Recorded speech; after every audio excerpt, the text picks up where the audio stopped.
신바람 사연 아파트. 오늘의 사연 시작하겠습니다. 안녕하세요. 혼자서 초등학교 다니는 딸 하나 키우고 있는 30대 후반 여자입니다. 제가 이혼하게 된 이야기를 하려고 이렇게 찾아왔어요. 원래는 결혼하고 나서도 아이 태어나기 전까지는 직장 생활을 하고 있었어요. 만삭의 몸으로도 계속 출근을 했었죠.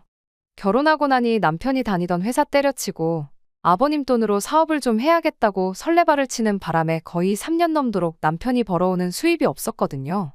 그래도 딱히 불만 가지려고 했던 적은 없어요. 애초에 맞벌이 생각하고 결혼했던 거고 반반 결혼하겠다 했는데도 전시댁에서 신혼집을 공동명의로 해줬거든요. 다만 제 출산일이 다가올 때쯤부터는 저도 걱정이 되었어요. 얼마 안 되는 제 월급, 생활비 쪼개가면서 어떻게 악착같이 모아놓은 돈이 있기는 했는데 그 돈으로 어떻게든 아끼고 버텨봐야 1년 겨우 넘길까 말까였거든요. 결혼 전에 시댁에서 집을 해주면서 제가 대신 결혼식 비용과 혼수를 다 하고도 제가 결혼 전에 모아놓은 돈 5천만 원이 비상금으로 있기는 있었어요.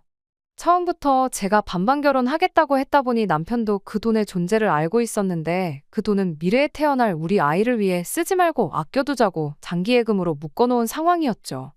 그래서 아무리 상황이 힘들어진다고 해도 그 돈을 쓰고 싶지는 않았어요. 그나마 다행이었던 건 전시아버지께서 이제 아이도 태어나서 아빠가 되는데 헛짓거리만 하고 다니는 아들 꼬락서니를 더 이상 두고 보지 못하겠다고 하신 덕분에 3년 가까이 돈 한 푼 벌지 못한 남편의 사업을 강제로 접게 만들어줬다는 거였어요. 남편이 먼저 다니던 회사가 평범한 중소기업이었고 거기서 쌓은 경력 가지고는 새로 직장 구하기도 힘든 상황이었어요. 아버님은 남편한테 정사업하고 싶으면 당신 사업이나 물려받으라며 남편을 데리고 가주셨죠. 사업이라고 해봤자 5명도 안 되는 영세하는 사업장이에요. 하지만 그래도 아들이라고 들어가자마자 고참 직원 대우해주고 월급도 후하게 쳐주셨어요. 한 달에 350만 원 정도 가져왔는데 저 혼자서 벌었을 당시가 한 달에 250이 고작이었으니 오히려 아이 태어나고는 제가 상황이 많이 편해졌어요. 하지만 월 수입이 거의 100만 원이 늘었는데도 넉넉하다는 생각이 전혀 들지 않았습니다. 가능하다면 저는 맞벌이를 계속 하고 싶었어요. 하지만 친정은 너무 멀리 떨어져 살고 있고 시어머니는 아이 봐주기 싫다고 하셨어요. 저한테 애는 직접 키워야 하는 거라고 뭐라 하셨죠. 틀린 말도 아니었고 이미 남편이 아버님한테 큰 신세를 지고 있던 상황이었다 보니 아쉽지만 제 경력을 포기하고 저는 전업주부의 삶을 시작했어요. 아버님이 신경을 많이 써주신 덕분에 지출도 거의 없었습니다. 아버님이 개인카드를 남편한테 주셨는데 사적인 용도로 사용은 절대로 금지였지만 관리비나 생활비 같은 식비 외 필요한 것들에서 거의 다 쓸 수 있게 해주셨어요. 손주를 위해서 아버님이 큰 선심을 쓰셨던 거죠. 아무튼 그 덕에 지출이 거의 없다 보니 돈이 생각보다 훨씬 금방 모였습니다. 아이 키우면서 7년 동안 남편이 벌어오는 돈으로 거의 1억 2천 가까이 모았거든요. 맞벌이 유지하면서 제가 같이 벌었다면 훨씬 더 많은 돈을 모았겠지만 아이 키우고 살림하고 그러느라 여유가 없었습니다. 딸아이가 어린이집 갈 나이가 돼서 복직도 생각해보긴 했는데 경력 단절이 오래돼서 그런가 취직 자리 구하는 게 여간 힘든 게 아니었어요. 아무튼 남편이 자기 월급으로 벌어오는 돈이 어느 정도 모이기 시작하니 욕심이 나기 시작했나 봐요. 자기가 벌어온 돈으로 모은 게 결혼 전에 제가 모아놓았던 돈 5천만 원보다 액수가 많아지기 시작하니 경제권 이야기를 꺼내더군요. 원래 제가 외벌이할 때야 외벌이였으니 돈 관리를 제가 했었고 아이 태어나고 남편이 아버님 사업장에 나가기 시작하면서부터는 또 제가 전업주부가 되었으니 돈 관리를 도맡아 하고 있었거든요. 그런데 남편이 제 돈 5천은 제가 알아서 관리하라고 하더니 자기가 벌어온 돈 관리는 자기가 직접 하고 싶다고 말을 해왔어요. 남편이 원래부터 사업 욕심이 있던 사람이다 보니 솔직히 내키지 않았습니다. 괜히 돈이 어느 정도 모이면 또 잘 다니고 있는 아버님 회사 그만두고 자기 사업 차리겠다고 설레발을 칠까 봐서 말이죠. 남편은 어차피 이제 아버지가 은퇴하시면 그 사업이 내 사업이 될 텐데 이제 와서 내가 무슨 사업을 하겠냐고 그럴 일 없다고 딱 잡아댔어요. 그래서 사업은 절대 안 하는 걸로 약속하고 통장도 제가 보여달라고 할 때마다 잔액을 확인시켜주기로 하고 그렇게 경제권을 남편한테 넘겼습니다. 아쉬운 게 없지는 않았어요. 원래는 남편이 저한테 용돈을 받았었는데 남편이 직접 관리하게 되니 자기 용돈부터 늘리더라고요. 그렇다 보니 돈 모이는 속도가 눈에 띄게 줄어들었죠. 제가 집에서 가사와 육아를 도맡아 하고 있긴 했지만 남편이 버는 돈이니 그걸 가지고 너무 뭐라고 하지는 않기로 했습니다. 또 제가 돈 관리할 적에는 워낙에 아끼고 아껴 쓰기도 했었으니 말이죠. 그래도 남편의 지출 내역은 어느 정도 알고 싶었습니다. 통장 내역을 확인시켜달라 했더니 용돈으로 쓰는 돈은 카드가 아니라 현금 인출분이 많았어요. 남편한테 이건 어디다 쓴 거냐고 물어봤지만 사업상 인맥 관리하느라 현금이 좀 필요하다며 대답을 얼버무렸죠. 대충 어디다 썼는지는 알 것 같아요. 아버님이 개인적인 용도 아니면 사용하지 말라고 카드를 주셨다고 했잖아요? 그런데도 사업주인 아버님 모르게 개인 돈으로 그것도 현금으로 몇십만 원씩 쓰고 있는 걸 보면 뭐 용도가 뻔했죠. 대신 저도 더 캐묻지는 않았어요. 모르는 게 약이라는 말도 있고 남편도 말하길 아버님이 보수적인 성격이라 사업을 더 키울 방법이 있는데도 불구하고 모르는 척 하고 계신다고. 그래서 자기가 지금부터라도 아버님 몰래 사업을 키워나갈 밑준비를 하는 거라고. 입에 침이 말라서 거품이 될 때까지 열심히 짓거리길래 한번 얼마나 잘하나 보자는 시기였어요. 아무튼 모아놓은 돈 까먹는 것도 아니고 어쨌든 적당히 만족할 만한 금액을 꾸준히 저축해주고 있는 모습을 보여줬었으니 그땐 저도 그 말을 믿었습니다. 그러던 중 제가 모아놓은 돈을 예금에만 묵혀두자니 문득 좀 아까운 거 아닌가 하는 생각이 들었어요. 그때가 막 코인이니 주식이니 엄청 열풍일 때였거든요. 저도 사실 결혼 전에 주식으로 조금 재미를 본 사람 중 한 명이에요. 그때는 뭘 알아서 한 게 아니고 친한 지인 중에 주식 열심히 하는 사람이 추천해주는 거 듣고 조금씩 투자해서 돈을 벌었던 적이 있었거든요.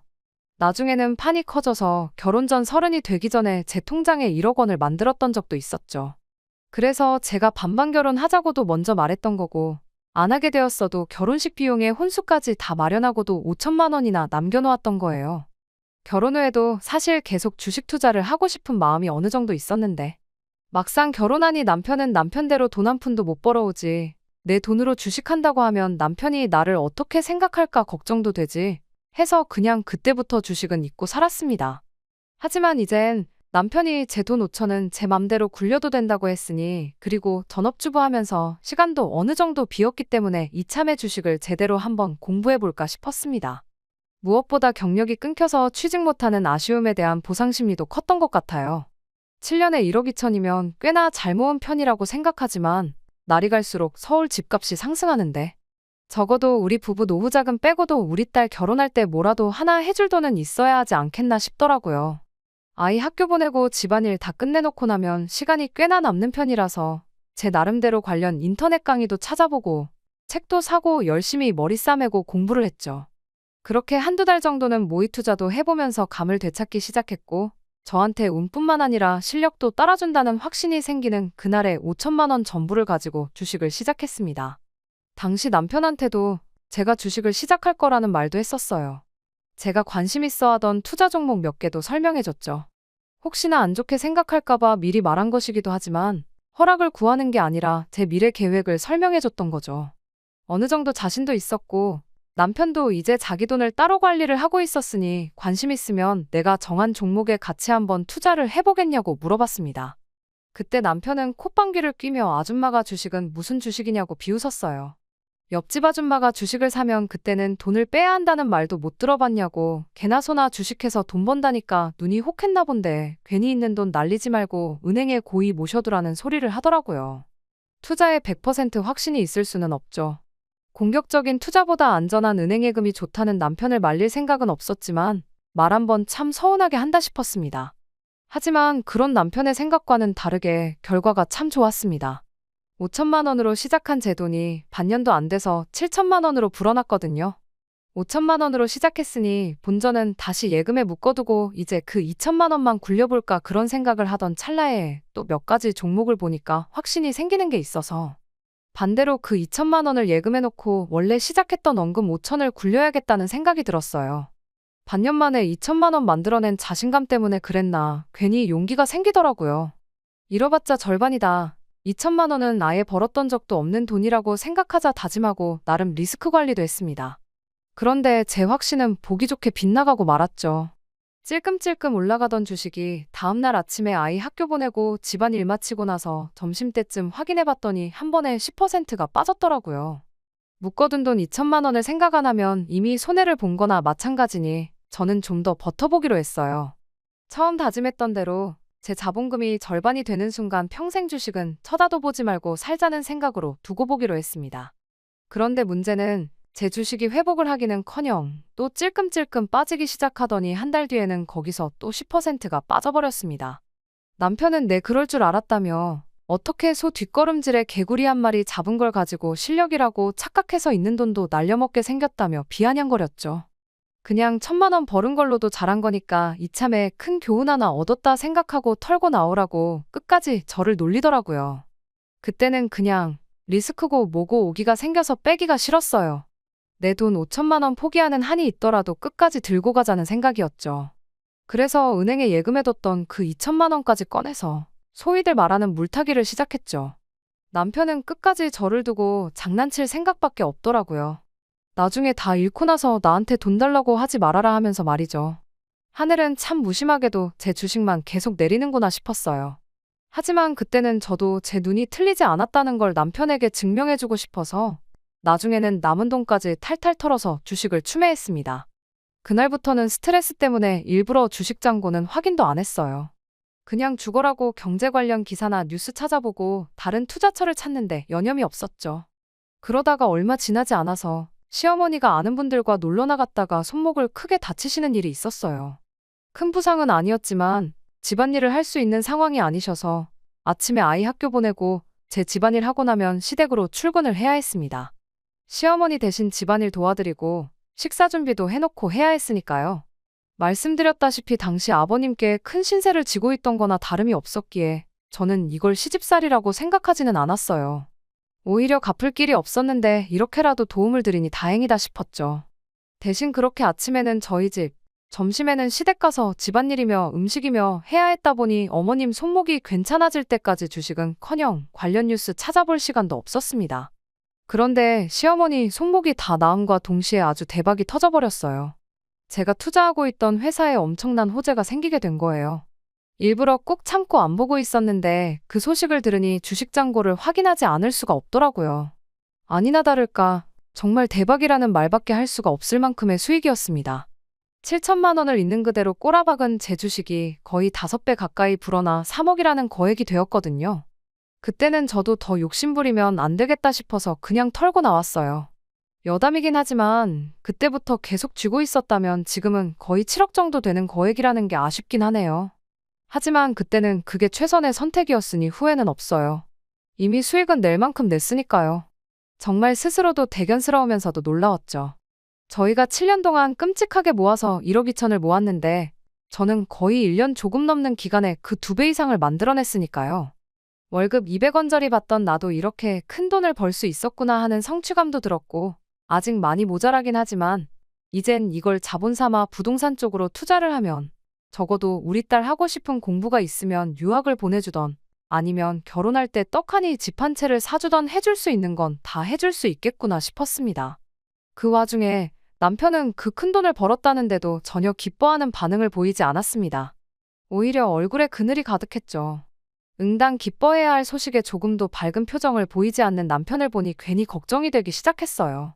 혹시 직장에서 무슨 일이 있었나, 아버님 몰래 사업 키운다고 뒷공작하고 있던 게 잘 안 된 건가 싶어서 같은 회사에서 저만큼 남편과 시간을 오래 보내는 게 아버님이었기에 혹시나 싶어 시아버지께 전화를 해봤어요. 그런데 오히려 아버님은 저한테 묻고 싶었다고 하더라고요. 집에 무슨 일이라도 있냐며. 지난 몇 달 동안 남편이 회사에서 핸드폰만 쳐다보고 도무지 일에 집중 안 하고 생각이 딴 데가 있는 것 같다고요. 제가 손목 다친 어머님 대신 시댁 찾아와 일해주고 하는 걸 보면 저희 둘 사이에 무슨 문제는 없는 것 같아 보이는데 고민이 엄청 많아 보이고 직원들하고 말도 거의 안 섞는다더라고요. 처음엔 핸드폰만 보고 있길래 저랑 뭐 톡으로 싸우는 건가 싶으셨다네요. 그래서 그날 저녁에 남편한테 단도직입적으로 물어봤어요. 요즘 무슨 근심이 있어 보이는 것 같은데 무슨 일이냐고. 내가 도와줄 수 있는 건 기꺼이 도와주겠다고요. 그제서야 남편이 조심스레 말을 꺼내더라고요. 제가 주식으로 돈 번 거 보니까 자기도 코인을 좀 했다고요. 지금 생각해보니 그 와중에도 자기 욕심에 코인 한 걸 가지고 저 때문에 시작했다고 하니 어이가 없네요. 아무튼 그때는 코인을 했다길래 저는 용돈벌이 삼아 조금 했는 줄 알았죠. 워낙에도 투자 리스크를 겁내던 사람이었으니 말이죠. 손실이 나도 푼돈나 불행이 일 줄로만 생각했습니다. 그런 거 가지고 왜 그러냐고.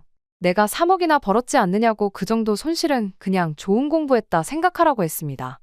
그런데 문제는 그냥 교훈으로 삼기엔 그냥 넘어갈 만한 액수가 아니더라고요. 처음에는 푼돈으로 시작한 게 맞답니다.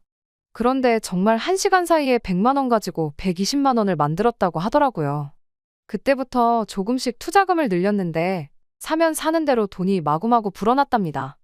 그러고 나니 욕심이 생겨서 자기 돈 1억 2천을 전부 때려 넣었는데 몇 달 사이에 그 돈을 싹 다 날려버렸다네요. 요즘도 말이 많은 스캠 코인에 당했다는 거예요. 1억 2천만 날렸으면 참 다행이게요. 아버님 몰래 사업 확장하겠다고 알게 된 인맥들한테 돈을 빌려서 2억으로 그 돈을 메꾸겠다고 코인 데이 트레이딩을 시작했다는 거예요. 오르는 종목이 있으면 사서 조금만 먹고 빼고 하는 식으로 돈을 불릴 생각이었다네요. 시작했을 때 돈을 그렇게 벌었으니 하루에 1%만 벌어도 2달이면 손실을 다 메꾸겠다 싶었답니다. 그래서 그동안 회사에서 핸드폰만 죽어라고 쳐다보고 있었던 거죠. 그런데 그렇게 하루에 1%씩 돈을 벌 방법이 있으면 세상에 돈 없는 사람이 어디 있겠어요. 결국 지금 그 돈마저 반타작이 나서 1억 조금 안 되게 남아있다는 거예요.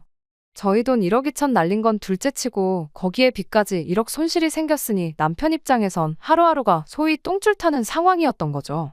제가 도와준다고 했으니 이실 찍고 하는 거라면서 지금이라도 1억 남아있는 거 뺄 테니 저보고 1억을 메꿔달라고 뻔뻔하게 부탁을 해오더군요.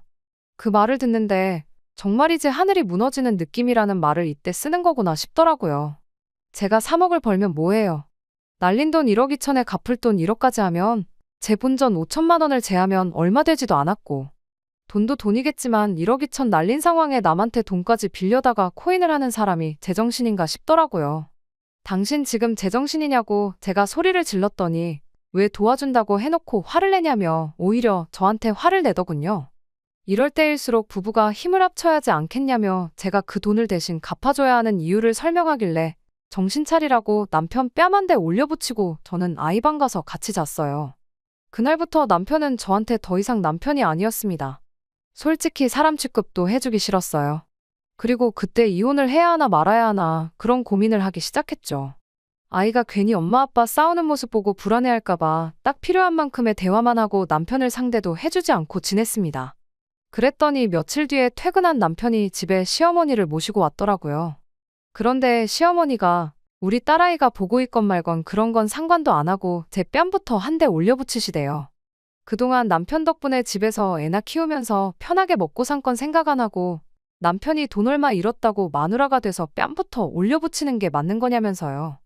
남편이 뭐 혼자 잘 먹고 잘 살겠다고 그 돈을 투자했겠냐고. 다 이게 제가 남편한테 돈돈거리면서 딸아이 집 한 채 해줘야 한다 부담 줘서 그렇게 된 거 아니냐고. 이제는 시어머니까지 이 문제를 제 탓으로 몰고 갔습니다. 시아버지 이야기까지 꺼내면서요. 아버님 사업이 뭐 시작했을 때부터 잘 된 줄 아냐고. 다 사람 삶에 우여곡절이 있는 거고 그걸 부부가 같이 견뎌냈으니까 지금 이렇게 잘 살고 있는 거라고 하면서 인생에 큰 교훈 얻었다고 생각하고 날려먹은 남편 돈 1억 2천은 그냥 없던 돈인 셈 칠하시더군요. 그리고 저도 주식 같은 거 이제 그만하랍니다. 돈 몇 푼 가지고 그렇게 유세를 떠니까 남편한테 큰 소리 치는 거 아니냐고. 유세 부리려고 돈 버는 거면 그딴 돈 필요 없으니까 괜히 남편 기죽게 만들어서 될 일도 안 되게 만들지 말고 여태껏 한 대로 남편을 떠받들고 살라더군요. 불과 얼마 전까지 손목 때문에 고생하는 시어머니 도와드린다고 제가 시댁에 들락날락 했을 때만 해도 너 같은 며느리 세상에 또 없다며 저한테 고맙다고 하시던 분이 맞나 싶더라고요. 그런데 듣다 보니 뭔가 이상하더라고요. 처음 싸움의 발단이 남편이 코인을 해서 1억 2천을 날린 것도 문제지만 사실 더 큰 문제는 그걸 2억이라는 거액의 빚까지 져가며 했다는 데 있었거든요. 그런데 자꾸 그 빚 이야기는 빼놓고 1억 2천 없던 돈인 셈 치라고만 말을 하시길래 제가 어머님한테 한마디 물어봤어요. 남편이 저 몰래 2억 빚까지 만들어서 거기서 1억 날린 것도 갚아달라는데 그건 알고 계시냐고요. 시어머니는 제 말을 듣더니 흠칫하고 놀라더라고요. 반응을 보아하니 남편이 자기 유리하게 저한테 뺨 맞은 이야기만 했던 것 같고 정작 중요한 사실은 말을 안 했던 거죠.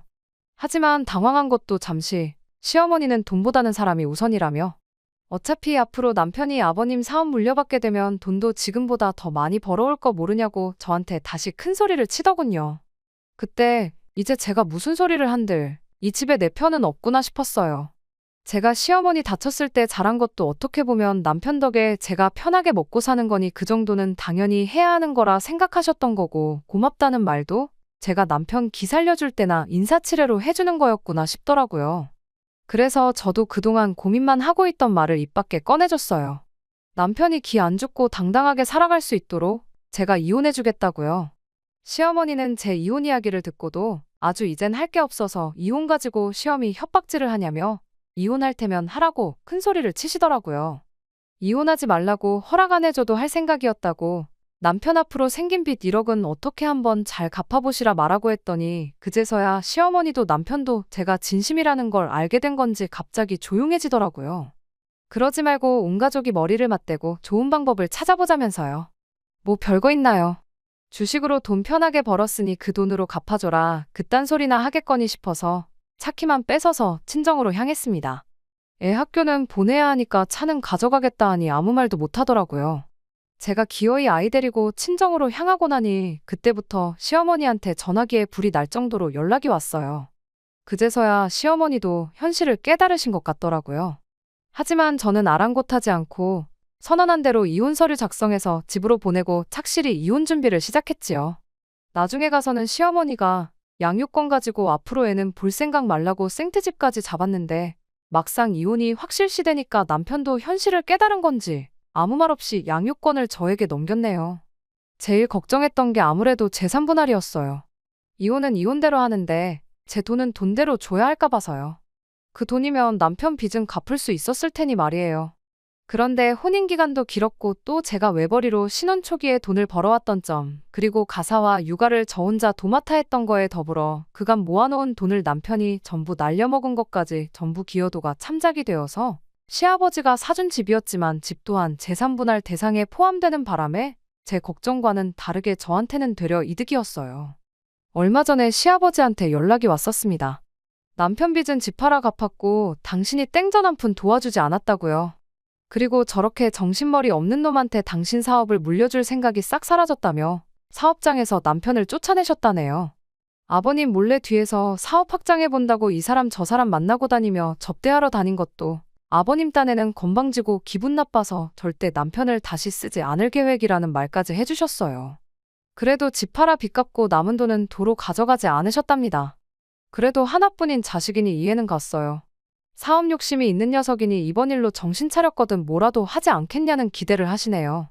저야 뭐 이혼까지 한마당에 거기서 싫은 소리 하고 싶지도 않았고 그냥 잘 됐으면 좋겠네요 하고 대답해줬습니다. 통화 말미에는 아버님이 저한테 미안하다고 사과까지 해주셨어요. 자식 교육 제대로 못한 것도 미안하고 저같이 좋은 며느리를 어디서 또 얻겠냐며 그것도 아쉽다고 하시더라고요. 생각해보면 아버님한테는 신세를 많이 졌었죠. 시댁 식구 중에 유일한 정상인이기도 한 것 같네요. 그렇다고 제 이혼을 후회하지는 않아요. 제가 아버님 아들하고 결혼한 거지 아버님하고 한 건 아니니까요. 친정에서는 맘고생 많았다며 그냥 친정에서 아이랑 같이 5식구가 같이 살자고 하시는데 저도 이제 제 스스로 제 인생 책임질 수 있는 자신이 있어서 괜찮다고 했습니다. 혼자 힘으로 아이 키우면서 사는 게 쉽지는 않겠지만 그래도 지금 제 수중에 있는 돈 다시 제대로 한번 굴려서 우리 딸 원하는 거 다 해줄 수 있는 그런 슈퍼맘이 돼보려고요. 끝까지 들어주셔서 감사합니다. 오늘의 사연은 여기까지입니다. 구독과 좋아요, 알람 설정 부탁드리고 더 좋은 사연으로 다시 찾아뵙겠습니다.